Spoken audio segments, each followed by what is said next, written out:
O que me fez vir aqui é que eu lembrei logo da história de Jesus, né? Quando um jovem rico se aproximou dele perguntando: bom mestre, o que eu farei para ter a salvação, a vida eterna? E aí Jesus olhou para ele e disse: tu sabes os mandamentos. E alistou alguns, ele disse: Senhor, mas isso aí eu já tenho cumprido. E a Bíblia diz que Jesus o amou e disse assim: falta-te uma coisa, volta, vende o que tu tens, dá aos pobres, e tu terás um tesouro no céu. Vem-me e depois vem e me segue. E a Bíblia diz que aquele jovem ficou contrariado com aquela palavra, deu as costas e foi embora. Rejeitou, não quis seguir a Cristo por causa da palavra do Senhor. E a Bíblia, o que me chama a atenção é quando a Bíblia diz assim: e Jesus o amou, né? E que me traz assim, que me chama a atenção é que mesmo Jesus tendo amado, não mandou ninguém atrás dele. Não mandou ninguém ir lá buscá-lo. Porque ele não tinha entendido a razão de Jesus ter vindo aqui, como muitos ainda não entenderam.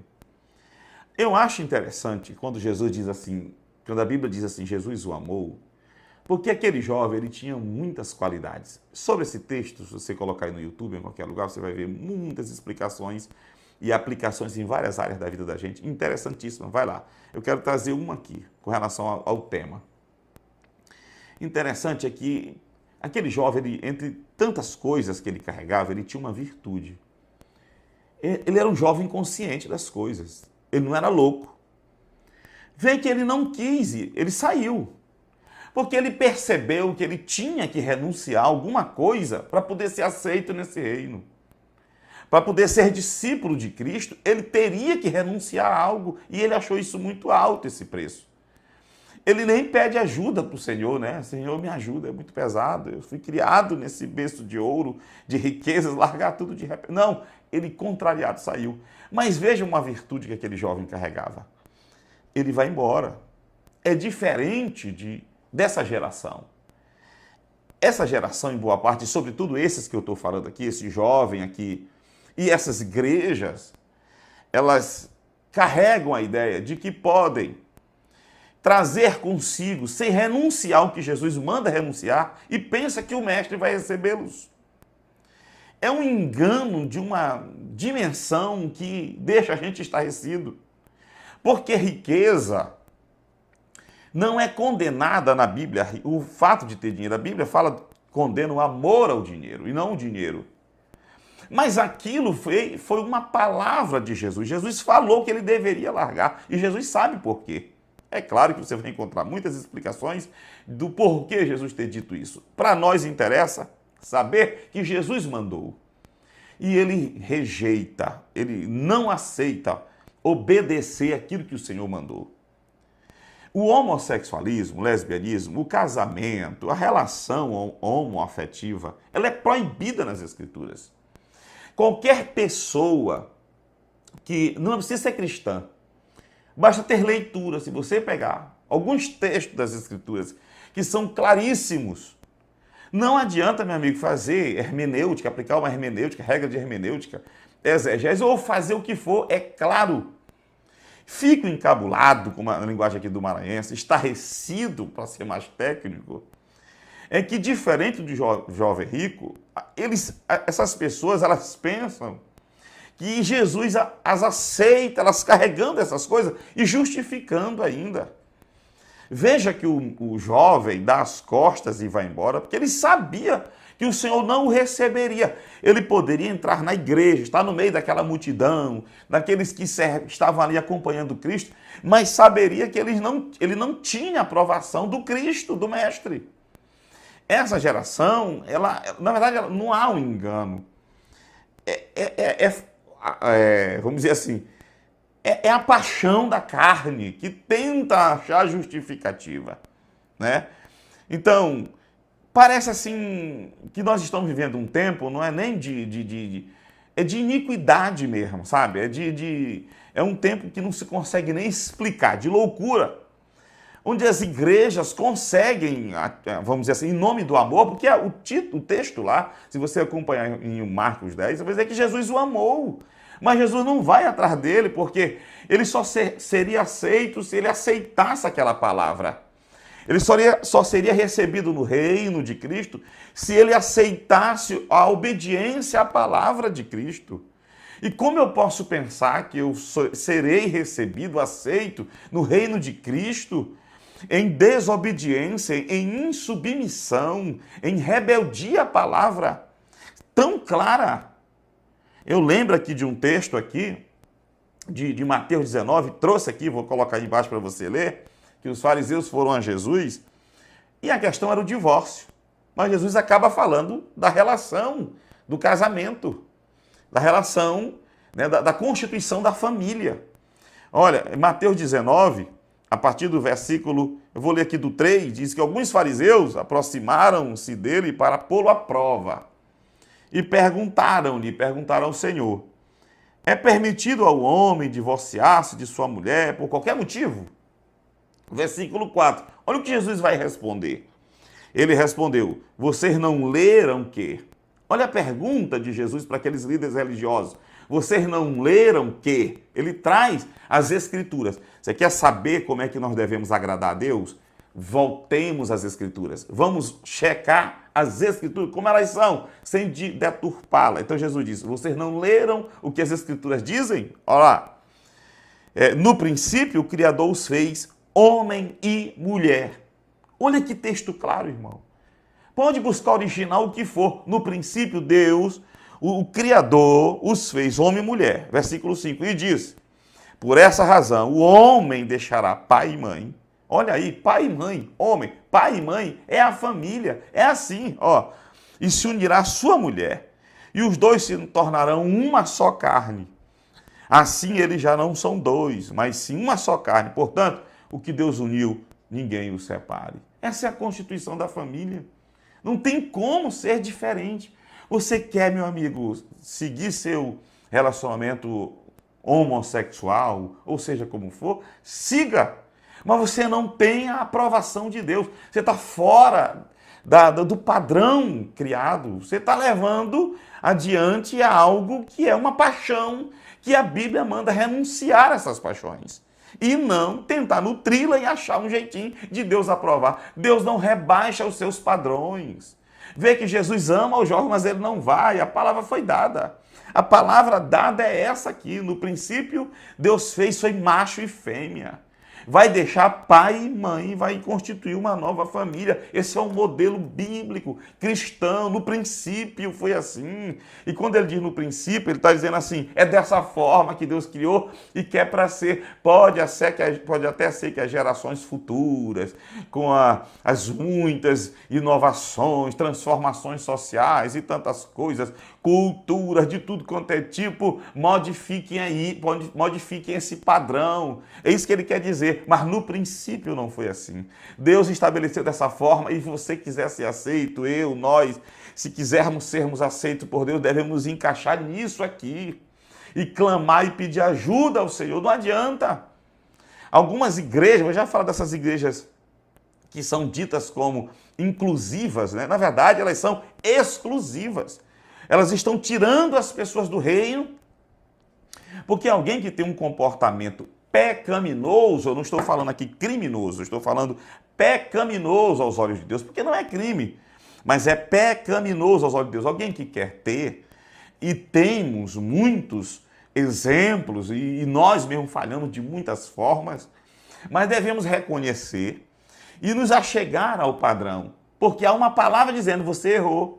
O camarada adulterou, o camarada se prostituiu, o camarada tratou o outro, matou, roubou, furtou. Ele sabe que ele está errado, porque há uma palavra dizendo: isso aí está errado. Isso, além de ser crime, é pecado. Deus não te aceita dessa forma. Isso é que nos impulsiona a buscar a ajuda do Senhor, do seu Espírito e a força de Deus para sermos corrigidos, melhorados, aperfeiçoados, transformados. Mas quando tem alguém querendo e fazendo a obra contrária do Espírito, porque Jesus disse que quando o Espírito de Deus viesse, ele convenceria o homem do pecado, da justiça e do juízo. Ele convenceria o homem das suas atitudes erradas. As igrejas ditas inclusivas, elas estão trabalhando contra o Espírito Santo, porque o Espírito quer convencer as pessoas do que é errado, do que não agrada a Deus, do que a Bíblia Sagrada diz está errado. Deus não aceita assim. Você quer ser aceito, quer receber a vida, quer ser agradável aos olhos de Deus, quer agradar o Senhor, quer eternidade com Deus, quer salvação, quer participar do reino de Deus. Você precisa consultar as Escrituras. Mas aí a gente olha e vê algumas coisas, e aí a gente vai vê, percebe que aquele padrão a gente não alcançou, aí aqui vem a gente chorar, buscar, e noite e dia trabalhando, e o Espírito de Deus nesse auxílio, nos ajudando, nos dando força, nos consolando, nos mostrando quando nós erramos, nos dando força, meu filho, tem força, tem jeito para ti, volta, te humilha. As igrejas ditas inclusivas, elas trabalham na contramão do Espírito, contra o Espírito, porque elas estão dizendo, permaneça nesse pecado aí, porque isso não é pecado.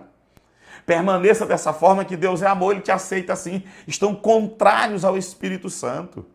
Eles estão fazendo a obra contrária à missão do Espírito Santo, em nome desse amor que nem Deus devotou, nos entregou, nos revelou.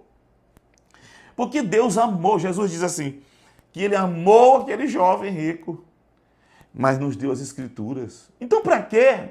Que seria uma lista? Deus colocaria os seus mandamentos, as coisas que nos excluem do reino. E por que Ele nos daria essa lista? Se não fosse preciso largar nada, deixar nada, né? Porque eu sei que o Evangelho não é um conjunto de regras. O Evangelho é poder de Deus para nos transformar, mas há prescrições, há regras, há mandamentos. Está escrito, Atos 1, diz que Jesus, depois de ter dado mandamentos, comeu com seus apóstolos. Paulo diz em 1 Coríntios 9 que ele não está sem lei. Ele dizia assim, mais ou menos assim, que ele vivia como se ele tivesse sem lei para ganhar, né? Aqueles sem lei, mas eu mesmo não estando sem lei, mas debaixo da lei de Cristo. Existem mandamentos, recomendações, existem prescrições, eu preciso me adequar ao padrão divino, ao padrão bíblico, ao padrão de Deus. Então Jesus recebe uma pergunta dos fariseus sobre o divórcio, mas acaba mostrando que para falar as complicações, a gravidade do divórcio, para explicar a gravidade do divórcio, que foi a pergunta dos líderes religiosos, ele acaba mostrando como Deus fez no princípio, trazendo as pessoas para as Escrituras. Eu observo que é tão grave o distanciamento dessas igrejas ditas inclusivas. Essas igrejas ditas inclusivas, elas estão tão distanciadas do padrão de Deus, das Escrituras, que negam textos claríssimos, textos que não cabem refutação, mudança nenhuma. Só uma cegueira espiritual louca, sem precedente, sem medida, sem dimensão, para tentar negar esses textos aqui, claríssimos. Então alguém torna a dizer que quer levar adiante um relacionamento homoafetivo, pode levar, agora sabendo que Deus não aprova, não é crime. Ninguém deve perseguir, ter preconceito, fazer discriminações. Não, é um cidadão normal na nossa sociedade. Porém, tal como um adúltero, você não vai discriminar alguém porque ele é um drogado, um adúltero, qualquer outro tipo de pecado. Você não vai discriminar essa pessoa, mas sabendo que elas estão fora do reino. Sabendo que tais práticas excluem o ser humano do reino de Cristo. E não é Deus que está jogando fora, é a pessoa que está se excluindo por si só. Olha esse outro texto aqui, irmão, muito claro, e eu fico vendo, irmão, como tem pessoas, né, que já tem até Bíblias diferentes por aí, pessoas, não tem, você pega a sua Bíblia, não é preciso ser cristão não, basta você ter leitura. Olha o que em Romanos, olha o que o relacionamento homossexual, irmão, olha como é classificado aos olhos de Deus. Olha aqui, isso é Bíblia. Então, se eu não puder mais pregar a Bíblia, eu quero. Não tem mais liberdade de expressão nesse país, né? Então, olha, Romanos 1, versículo 24, olha o que Paulo escreve aos Romanos e diz, por isso, Deus entregou tais homens, está falando aqui dos homens que rejeitaram ter conhecimento de Deus, para obedecê-lo. Então, está dizendo, Deus entregou tais homens à imundícia. E ele vai dizer o que é imundícia aqui. Pelas concupiscência, desejo desenfreado de seu próprio coração, para desonrar o seu corpo entre si, pois eles mudaram a verdade de Deus em mentira, adorando e servindo a criatura em lugar do Criador, o qual é bendito eternamente. Amém. Versículo 26. Por causa disso, os entregou Deus a paixões infames. Ele chama primeiro de imundície, agora de paixões infames. Porque até as mulheres mudaram o modo natural de suas relações íntimas por outro contrário à natureza. A relação normal de uma mulher com um homem. Mas elas mudaram, até as mulheres. Olha aqui, olha a expressão de Paulo, até as mulheres. Olha aqui, 27. Semelhantemente, o homem também, deixando o contato natural da mulher, se inflamaram mutuamente em sua sensualidade, cometendo torpeza, homens com homens, e recebendo em si mesmo a merecida punição do seu erro. 3 palavras fortíssimas a Bíblia utiliza. Você pode ir no original grego e ver que são essas palavras mesmo. Imundície, paixões infames e torpeza para relacionamentos homossexuais. É o que está escrito, não adianta. Pegue aí, cidadão de bem. Pegue aí, irmão, irmã. Você que nem é cristão, pegue Romanos primeiro e lê. Qualquer um cidadão em sã consciência que tenha leitura vai entender isso aqui. Aí, olha, irmão, imundícia é impureza. Eu fui anotando o significado. Imundícia é impureza. É a sujeira física e também moral. Porque é uma sujeira física também. Olha lá, é uma devassidão proveniente de desejos sexuais, luxúria, vida devassa, coisas impuras. Imundícia é coisas impuras. Aos olhos de Deus, o relacionamento homossexual, homem com homem, mulher com mulher, é uma imundícia. Está aqui. Imundícia. E ele chama também de paixões infames. São paixões vergonhosas, desonrosas. E, por último, ele chama de torpeza. Está lá no versículo 27. Semelhantemente, os homens também, deixando o contato natural da mulher, se inflamaram mutuamente em sua sensualidade, cometendo torpeza, homens com homens. Torpeza. Aos olhos de Deus é torpeza. A sociedade pode aceitar, achar legalzinho, bonzinho, vamos incluir, a sociedade mudou, transformou, temos que respeitar os direitos e não sei o quê, direitos humanos, a dignidade da pessoa humana. Então a gente pode usar o que for. E Deus continua amando, porém a prática homossexual é torpeza aos olhos de Deus. Está escrito, é a Bíblia. Olha aqui, eu não vou trocar a Bíblia, meu amigo, por qualquer livro de qualquer escritor moderno, não. Eu não vou trocar a palavra de Deus, escrita, fechada, o cânon sagrado, há, em média, 2000 anos, por uma Bíblia traduzida outro dia, que muda essas palavras tudinho para adequar as paixões infames daqueles que não querem abandonar seus pecados. Então ele continua, torpeza é inconveniência, uma ação imprópria, uma indecência, uma vergonha. Torpeza são atos vergonhosos, isso aqui é aos olhos de Deus. Obscenidade. E aí vem uma palavra do dicionário de Strong e daquela, não é nem o Strong, é aquela concordância bíblica, né? Chave bíblica, que fala de sem vergonhice. Por quê? A torpeza aos olhos de Deus é isso. Porque é exatamente transformar, e o que ele diz no capítulo 1 de Romanos, é transformar a verdade de Deus em mentira. É querer quebrar o padrão de Deus estabelecido, o molde dado por Deus. Isso é uma afronta ao Criador. E que as pessoas, em nome desses conceitos modernos que tem de dignidade da pessoa, direitos humanos e não sei o que, estamos abandonando as Escrituras? Vamos abandonar as Escrituras? O que Deus fala? Vamos tentar modificar, porque aqui mesmo não tem como. Só se rasgar e fizer outra.